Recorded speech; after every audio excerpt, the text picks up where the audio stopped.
C'est la sidération, moi je pense. C'est vraiment, c'est même j'étais scandalisé en fait au fur et à mesure. C'est la première fois que j'ai des réunions avec des journalistes et je sors de là complètement atterré.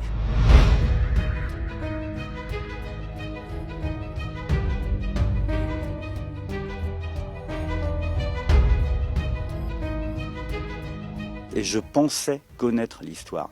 Et en fait, pas du tout. On ne sait rien de ce qui s'est passé. Enfin, on connaît les grandes lignes, mais elles sont jamais mises bout à bout. C'est la première fois que dans un album, on peut mettre bout à bout toutes les perles qui forment le collier de cette histoire.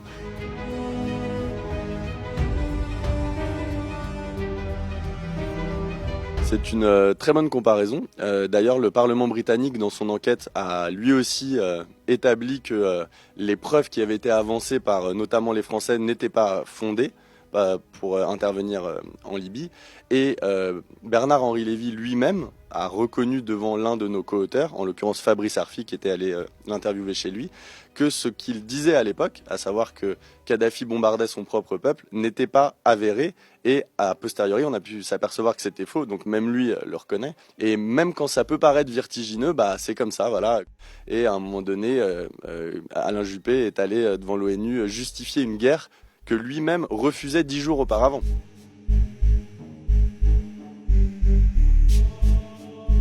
La France se sert du franc CFA comme les États-Unis se servent du dollar. Ça ne veut pas dire que c'est uniquement un instrument d'asservissement. Ça veut dire que nous, quand on le raconte à la fois dans la tête de Kadhafi, parce que c'est que l'un des éléments.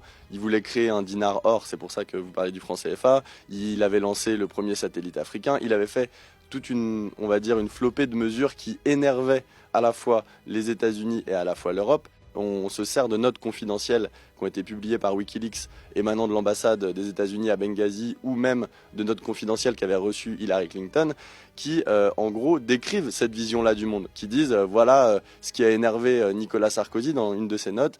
L'enjeu du franc CFA a été important et le fait de vouloir remplacer cette monnaie pour Nicolas Sarkozy était inacceptable.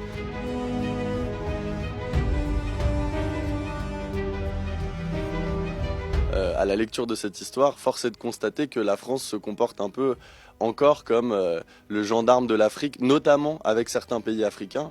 Et nous, on le déplore. On pense que ça ne crée que du chaos, que c'est souvent, voire exclusivement pour de mauvaises raisons.